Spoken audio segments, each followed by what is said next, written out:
Hi and hello everyone. Welcome to the Bobcast, episode 5. This one we're going to talk about some of the deals made at the trade deadline as of now, 11 in the morning or so, on Wednesday, day of the trade deadline, which is a few hours away.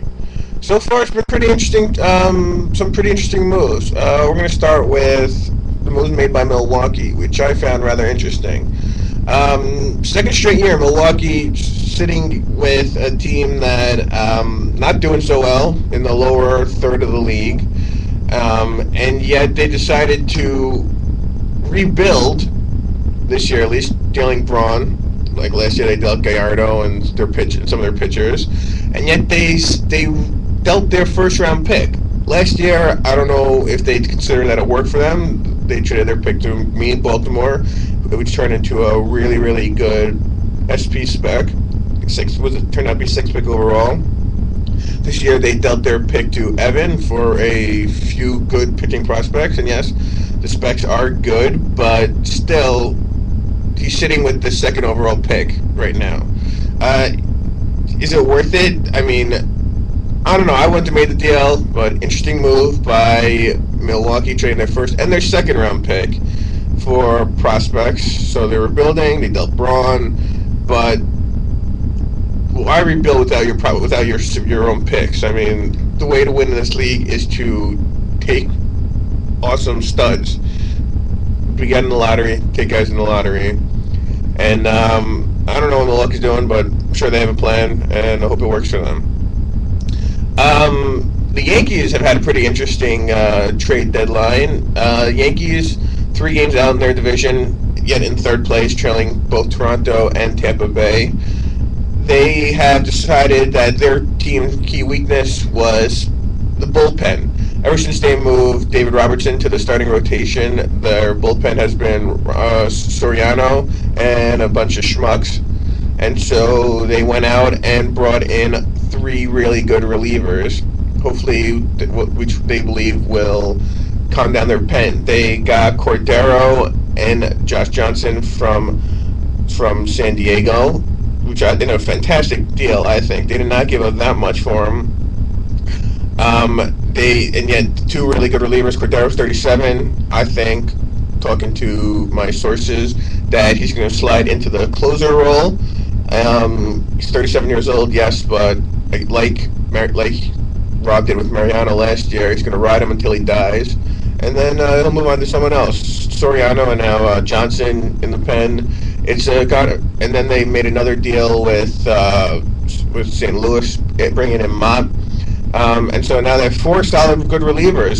So one of the weakest pens in the American League now is maybe one of the strongest ones. Interesting question, though, whether that will actually fix what's wrong with New York. New York offense has been great. Their pitching, not so good.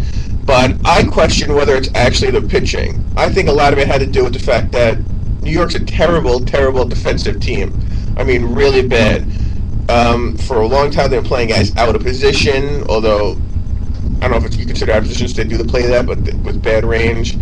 A-Rod was playing short for a while when Jeter was hurt. He had like a 4 range at shortstop. Their outfield is really interesting. Up till now, it's been Luke Scott with a 5 range in left field, Lance Berkman with a 2 range in center field, and Swisher with a 4 range in the right field. That's combined 11 in range for 3 outfielders, when like a really good outfielder could have 9 or 10 just himself. So I think that a lot of New York's problems, pitching-wise, are just really that guys aren't getting the balls. Having Lance Berkman play center, for whatever he may hit, he might actually be doing more damage to the team by balls getting past him, going into the gap and stuff like that. But we'll see. New York's pretty much, they've fixed, their offense is good, their pitching is good. If they continue to struggle, then it's got to, I think it's really, then it's nothing else left. It's got to be the defense. Even though, yes, New York has by far the least errors in the league, which you think maybe it's a good thing, but maybe it's not a good thing. Maybe the fact that they're just not getting the ball, so less opportunities, so they're creating less errors. I don't know. We'll see. So this New York also made another trade, that one with Baltimore, but we're going to backtrack that one a little bit since I am Baltimore. my Baltimore's trade deadline moves. It's kind of like there's an episode this season on The Office where they had like a yard sale. I mean, like a garage sale, the whole office.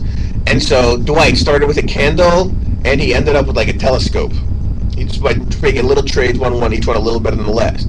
And that's kind of what I did this trade deadline, except I did it way better, and hopefully I didn't end up trading it for a bag of magic beans like Dwight did.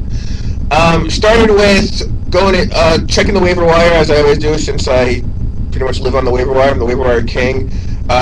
Stealing guys from a bunch of every team. No one gets through waiver wires. No chance. Chicago, the White Sox, put Adam Dunn on the waiver wire. Now, I saw this and I immediately put in a claim, but yet I was worried that I might not get him. Being that Baltimore had the 5th worst record in the league, there were 4 teams ahead of me, and I wasn't sure he'd get to me. One of the teams is Chicago, though, and so he obviously wasn't going to put in a claim for his own player, so that left Cincinnati, Milwaukee, and Texas the opportunity to steal him from me. Luckily, all of them passed, so I ended up with Adam Dunn, 32 years old, still a monster power hitter, decent contacts. Apparently it ain't like real life where Dunn's hitting a $120 or whatever. Great eye. Dunn is a hell of a player, making a decent money, but not too much. And so I put in a claim for him. I got him, and then I immediately went out to shop him. I had some interest from a bunch of teams. There are teams out there looking for a DH1B right field, big power bat. And then I'm trading him to New York for his first-round pick. So pretty much I got a free first-round pick. So I thank Chicago for that. And then, so I had that first. And then with St. Louis rebuilding, I figured I'd go talk to him, see maybe what he wants to do. And had some interest in a couple of players, but Jaime Garcia was obviously the big one, the key, 26-year-old ace lefty, pitching a 3.5 ERA, 2nd year in a row. As Evan put it in his post on the deal, the deal we made, which was New York's first and my SP spec Henry for Garcia, 26 years old, awesome ratings. I wish he hadn't been to Winter Ball already, but still, I think I made a great trade for him. So I started with, I gave for him Henry and the first. The first I got for free. Henry, if you look at his talents, when I taken over, he was a CL spec with a 4 endurance. I changed him to an SP, bumped up his endurance, gonna bump it again, but traded him obviously. So I really just gave up a closer spec, and that's it for a 26-year-old young starting pitcher. It was awesome, and I love that. Do that every day of the week and twice on Sunday. That was a great trade for me. And that's pretty much everything that's happened in the trade deadline so far. Anything else happened? Maybe I'll come back and discuss that too. This has been the Bobcast, episode 5, I think. Good luck, everyone.